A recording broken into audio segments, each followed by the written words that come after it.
The lesson today is from John 4, verses 43 to 54, a much shorter one than the one last week. After the 2 days, he departed to Galilee. For Jesus himself testified that a prophet has no honour in his own country. So when he came to Galilee, the Galileans welcomed him, having seen all that he had done in Jerusalem at the feast, for they too had gone to the feast. So he came again to Cana in Galilee, where he had made the water wine, and at Capernaum there was an official whose son was ill. When he heard that Jesus had come down from Judea to Galilee, he went and begged him to come down and heal his son, for he was at the point of death. Jesus therefore said to him, "Unless you see signs and wonders, you will not believe." The official said to him, "Sir, come down before my child dies." Jesus said to him, "Go, your son will live." The man believed the word that Jesus spoke to him and went his way. As he was going down, his servants met him and told him that his son was living. So he asked them the hour when he began to mend, and they said to him, "Yesterday, at the 7th hour, the fever left him." The father knew that this was the hour when Jesus had said to him, "Your son will live." And he himself believed, and all his household. This was now the second sign that Jesus did when he had come from Judea to Galilee. Well, the first 3 verses are an interlude in the narrative of Jesus' journey from Judea to Galilee. Jesus leaves Samaria after just 2 days, and it was a very successful visit, if unexpected, in terms of preaching the gospel, since he had many conversions. And then we get to a very odd remark. For Jesus himself testified that a prophet has no honour in his own country. Well, Jesus' home country is Galilee, not Jerusalem. Yet since Jesus is a prophet, perhaps he believes that Jerusalem is his true home. He has been rejected by the priestly establishment in Jerusalem, yet he's had great success preaching in Samaria, of all places, the Samaritans being hated by the Jews. And now he returns to Galilee, where he will be welcomed. But nonetheless, we remember from reading the Synoptic Gospels that Jesus also says that he has no honour in Nazareth either. So it's a very peculiar sentence. He comes to Galilee and he's welcomed there, not rejected. And it's a little odd that the Galileans have been in Jerusalem and presumably seen Jesus perform signs, which is John's word for miracles. Are they Jews who've come down for the Passover and have been following Jesus to see if he would perform any miracle? Certainly Galilee was predominantly Jewish. It may be that Jesus had been followed by hangers-on, more eager to see signs, miracles, than to hear the gospel proclaimed. There's always a disparity, as we've already noticed in John, between those who see the signs that Jesus performs and those who use the signs as the basis of belief. Belief in Jesus as a prophet or as a Messiah. And this is in fact the little story that we're going to see today. So on the way back to Galilee, he encounters an official. The first sign at Cana is plainly regarded as very significant. Not only do we get a full account of the miracle of the wedding, but it's recorded here and also in verse 54 as well. And the second sign will occur in the same community as the first one.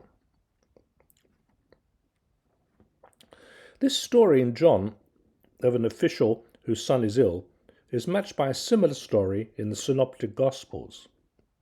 Matthew speaks of Jesus healing a centurion's servant, and Luke speaks of Jesus healing his slave.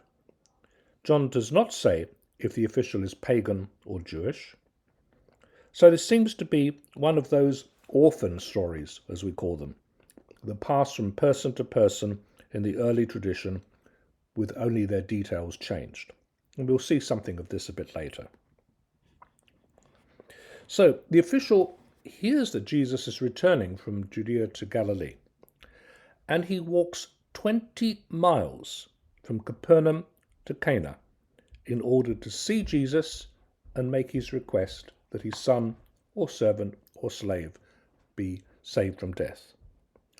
The sheer distance he walks, most likely in trying circumstances, bad roads, heat, and all the rest of it, indicates something of his confidence in Jesus and the urgency of the situation.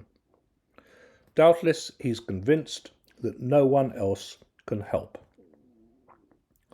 So he meets Jesus, and Jesus is of course leery of another person who just wants to see some kind of healing miracle and distract him from his real job, which is preaching the coming of the kingdom of God. And he says, unless you see signs and wonders, you will not believe. So Jesus is testing the official.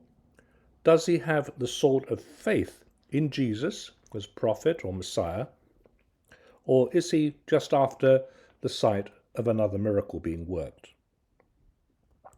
Because signs and wonders, what we call miracles, are insufficient to develop a fully formed faith. Jesus doesn't want to be regarded just as a miracle worker. He wants to be regarded as someone who preaches the coming of the kingdom of God.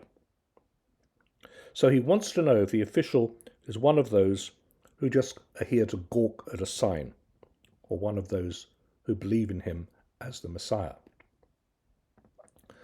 The Messiah talks to him and uses a term of considerable respect, Kyrie, translated as Sir. Plainly, the official has confidence in Jesus. He's not simply looking for a miracle. His concern is overwhelmingly for his child, who is close to death. Now notice that the issue is that he's close to death. There's no sense in the Gospel of John at the moment that Jesus' powers extend beyond the grave. That will come up later in the account of Lazarus being raised from the dead. But here the expectation is that Jesus, a prophet, a Messiah, but the Messiah was understood to be mortal, not divine, that the Messiah can heal only up to the point of death. John will develop this idea and extend it much later. The Greek paios means child, but it can also mean servant or slave. And this perhaps explains the difference between the stories in the Gospel of John and the Synoptic Gospels.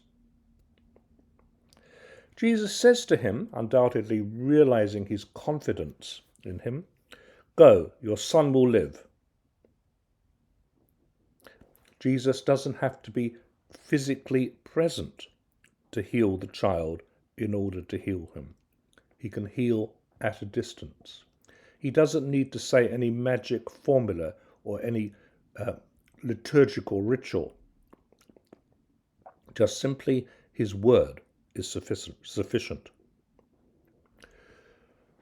So the official starts to go back, but his servants come halfway to meet him and say that his son is living. And it turns out that the boy has recovered about 1 o'clock in the afternoon, which is exactly when Jesus said that the fever would leave him. The father believes in Jesus, that's to say, believes more deeply that he has some kind of depth of Jesus as a great prophet, or as the Messiah, or some insight which goes even further. He believes, and on the basis of his belief, and the boy being cured, all of his household believes. And this statement of belief is without caveat. The word for belief in Greek is given in the aorist, which indicates that the action is complete, not continuing. So the second sign is completely decisive, more so than the first or even in the preaching in Samaria. The official's belief is so firm that his entire household trusts his word, and they too believe in Jesus. But of course, the question we have to ask ourselves at this early stage of the Gospel of John is, what is the intentional object here? Is it Jesus as rabbi? Presumably more than that. Jesus as prophet? Perhaps. Jesus as Messiah in the traditional Jewish sense of the word? Or is it more than that in the sense of Messiah that Jesus will himself give to himself?